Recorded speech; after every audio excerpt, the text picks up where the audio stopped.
Knowledge begins. मैं हूं आपका दोस्त मोहम्मद तौसीफ खान और आज का हमारा टॉपिक है पॉलिटिकल मॉडर्नाइजेशन या फिर हम कहें पॉलिटिकल डेवलपमेंट, और हम उसकी कैरेक्टरिस्टिक्स भी देखेंगे। तो शुरू करते हैं वीडियो। पॉलिटिकल मॉडर्नाइजेशन, अगर हम डेवलपमेंट की बात करें तो सबसे पहले हमारे दिमाग में आता है कि इकोनॉमिक एक्टिविटीज़ में इम्प्रूवमेंट, इकोनॉमिक डेवलपमेंट। लेकिन जब हम डेवलपमेंट की बात करते हैं तो डेवलपमेंट से मतलब सिर्फ इकोनॉमिक डेवलपमेंट से मतलब नहीं होता। डेवलपमेंट से मतलब होता है ओवरऑल डेवलपमेंट, एक स्टेट का ओवरऑल डेवलपमेंट, यानी कि पॉलिटिकल डेवलपमेंट भी, इकोनॉमिक डेवलपमेंट, सोशल डेवलपमेंट, हर तरीके से डेवलपमेंट होता है, उसे ही हम एक रियल सेंस में डेवलपमेंट कहते हैं। अब हम बात करते हैं पॉलिटिकल मॉडर्नाइजेशन या पॉलिटिकल डेवलपमेंट। अगर जब पॉलिटिकल एक स्टेट के पॉलिटिकल सिस्टम में जब चेंज आता है, डेवलपमेंट आता है, उसी को हम पॉलिटिकल डेवलपमेंट कहते हैं। मीन्स पॉलिटिकल डेवलपमेंट एक ऐसा प्रोसेस है जिसके जरिए पॉलिटिकल सिस्टम में चेंज आता है डेवलपिंग कंट्रीज के, और वो कैरेक्टरिस्टिक्स ले लेते हैं डेवलप्ड कंट्रीज के पॉलिटिकल सिस्टम की। इसी को हम पॉलिटिकल मॉडर्नाइजेशन या पॉलिटिकल डेवलपमेंट कहते हैं। पॉलिटिकल डेवलपमेंट की अगर हम बात करें तो पॉलिटिकल डेवलपमेंट जो है एक ऐसा प्रोसेस है जिसमें सोसाइटी जो है वो चेंज होती है ट्रेडिशनल वैल्यूज से इंस्टीट्यूशनल या फिर मॉडर्न वेज ऑफ लाइफ की तरफ। ठीक है, डेवलपमेंट तभी तो होता है जब हमें मॉडर्न वेज में जाना होता है, अपने आप को नई परिस्थितियों के हिसाब से ढालना होता है, उसे ही हम जब भी हम अपना डेवलपमेंट करते हैं। ठीक है, तो पॉलिटिकल मॉडर्नाइजेशन और डेवलपमेंट क्या है, ये एक ऐसा प्रोसेस है जिसमें सोसाइटी का जो है वो ट्रेडिशनल वैल्यूज से वो मॉडर्न वैल्यूज या मॉडर्न वेज ऑफ लाइफ की तरफ आता है। इसी को हम पॉलिटिकल मॉडर्नाइजेशन या पॉलिटिकल डेवलपमेंट कहते हैं। अब हम बात करते हैं कैरेक्टरिस्टिक्स ऑफ पॉलिटिकल मॉडर्नाइजेशन। बहुत सारे पॉलिटिकल थिंकर्स ने अलग अलग कैरेक्टरिस्टिक्स बताई कि हम कैसे पॉलिटिकल मॉडर्नाइजेशन कर सकते हैं एक स्टेट के अंदर। तो जेम्स एस कॉलमैन और ल्यूसियन पाई ने 3 कैरेक्टरिस्टिक्स बताई हैं पॉलिटिकल मॉडर्नाइजेशन की। Number 1, differentiation. डिफरेंशिएशन में वो बात करते हैं कि हमें सेपरेशन करना चाहिए और स्पेशलाइजेशन करना चाहिए रोल्स का, यानी कि हमें काम जो है वो यानी कि वर्क का जो है हमें डिवीजन कर देना चाहिए, जिसकी वजह से बहुत ज़्यादा प्रोग्रेसिव हो। ठीक है, प्रोग्रेसिव सेपरेशन कर देना चाहिए जिससे हमारा वर्क जो प्रोग्रेसिव हो और कन्फ्लिक्ट भी ना हो आपस में। The separation of occupational roles from kingship of legal non from religion of administration from politics, यानी कि हर जगह जो है वो सेपरेशन कर दिया जाए ऑक्यूपेशनल रोल के हिसाब से। नंबर 1 कैरेक्टरिस्टिक्स जो ये बताते हैं पॉलिटिकल मॉडर्नाइजेशन करने के लिए। Number 2, equality. जब इक्वलिटी होगी तो मॉडर्नाइजेशन आएगा स्टेट के अंदर। ठीक है, और लोग जो है जब इक्वलिटी होगी तो सब बराबर से हिस्सेदारी दे पाएंगे, अपनी हिस्सेदार बन पाएंगे पॉलिटिकल सिस्टम में। ठीक है, the notion of universal adult citizenship, legal equality. जब हम इक्वलिटी की बात करते हैं तो हम बात करते हैं वहाँ पे यूनिवर्सल एडल्ट फ्रेंचाइज की, यूनिवर्सल एडल्ट सिटीजनशिप की, यानी कि सबको इक्वल सिटीजनशिप मिलनी चाहिए, सबको वोट देने का अधिकार होना चाहिए। Legal equality of all citizens, equal opportunity for all gain excellence according to their respective talents and efforts. और इक्वलिटी जब होगी तो पॉलिटिकल सिस्टम जो है वो इनकरेज करेगा लोगों को पार्टिसिपेशन करने के लिए in the process of governance, यानी कि पॉलिटिकल डेवलपमेंट इस तरीके से होगा। तब पॉलिटिकल डेवलपमेंट कब होता है, जब लोग जो है वो इंटरेक्ट करेंगे या फिर हम कहें पार्टिसिपेट करेंगे गवर्नमेंट मेकिंग में। ठीक है, पॉलिसी मेकिंग में। अब भले ही वो डायरेक्टली करें या इनडायरेक्टली करें, जैसे कि इनडायरेक्ट फॉर्म ऑफ डेमोक्रेसी में होता है तो लोग जो है वो इनडायरेक्टली पार्टिसिपेट करते हैं गवर्नमेंट पॉलिसीज में, वो अपने रिप्रेजेंटेटिव्स को चुनते हैं। लेकिन वो कहीं ना कहीं अगर वो वोट ही ना दे, रिप्रेजेंटेटिव को ही ना चुने, तो वो कहीं ना कहीं कर रहे हैं पार्टिसिपेशन।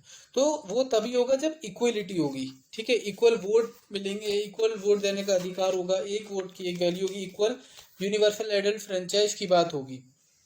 Next, capacity. जब हम कैपेसिटी की बात करते हैं तो वो ये हमें बताता है कि हम कैसे कैपेबिलिटी बढ़ा सकते हैं पॉलिटिकल सिस्टम की, और जो उसके पब्लिक अफेयर्स हैं उन्हें कैसे मैनेज कर सकते हैं, और जो उनके डिस्प्यूट्स हैं उन्हें हम मैनेज करें।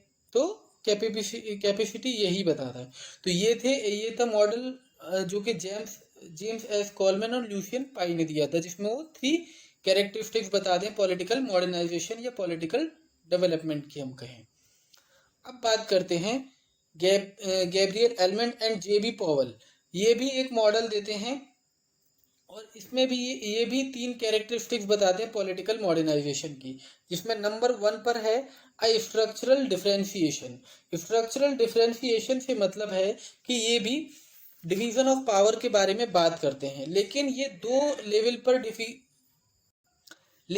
लेवल पर डिवीजन ऑफ पावर की बात करते हैं। एक इनपुट लेवल, जिसमें ये नॉन गवर्नमेंटल स्ट्रक्चर्स को रखते हैं, जैसे कि फैमिली, स्कूल, पीयर ग्रुप्स, ये सब इसमें एट इनपुट लेवल। और दूसरा होता है आउटपुट लेवल, जिसमें ये गवर्नमेंटल ऑर्गन्स जो हैं उनके सेपरेशन ऑफ पावर की बात करते हैं, जैसे लेजिस्लेचर, एग्जीक्यूटिव एंड जुडिशरी, इनके सेपरेशन ऑफ पावर की बात करते हैं। तो ये स्ट्रक्चरल डिफरेंशिएशन दो पार्ट में बांट देते हैं, at input level and at output level. Next, secularisation of culture. ये सेकुलराइजेशन की बात करते हैं कल्चर की। इस प्रोसेस के जरिए जो है लोग जो है वो ग्रेजुअली मोर रैशनल हो जाएंगे जब वो एक दूसरे के कल्चर को जानेंगे, and analytically outlook in their political thinking and action. और जब ऐसा होगा तो उनके पॉलिटिकल थिंकिंग और एक्शन में भी चेंज आएगा, और इस तरीके से पॉलिटिकल डेवलपमेंट जो है वो एक स्टेट का अच्छे से हो पाएगा। Next, expansion of capabilities. Expansion of capabilities, इसमें ये 4th टाइप्स बताते हैं जिसकी वजह से जिस जरिए से कैपेबिलिटीज जो हैं वो बढ़ सकती हैं, कैपेबिलिटीज इंक्रीज हो सकती हैं। नंबर 1 जिसमें ये बताते हैं रेगुलेटिव कैपेबिलिटी। रेगुलेटिव कैपेबिलिटी में ये बात करते हैं the capability of legitimate coercion to control the behaviour of individuals and groups, कि हम कैसे लोगों से अपन कंट्रोल कर सकते हैं उनके बिहेवियर को और इंडिविजुअल को, ताकि वो हमारे लिए लेजिटिमेट हो जाए। ठीक है, हम अपने पावर का या फोर्स का यूज ना करें और उन्हें लेजिटिमेट करें, कंट्रोल करें इस तरीके से कि वो इंडिविजुअल्स और ग्रुप को। तो रेगुलेटिव कैपेबिलिटी की बात करते हैं। Number 2, extractive capability. Extractive capability में ये बात करते हैं appropriate natural and human resources of, के जो भी नेचुरल रिसोर्सेज हैं, ह्यूमन रिसोर्सेज हैं, सोसाइटीज हैं, उन पर कंट्रोल करना। नंबर रेगुलेटिव कैपेबिलिटी यानी कि इंडिविजुअल्स और ग्रुप्स पर कंट्रोल करना। एक्सट्रैक्टिव कैपेबिलिटी में ये बात करते हैं नेचुरल ह्यूमन रिसोर्सेज के ऊपर कंट्रोल करना अपना।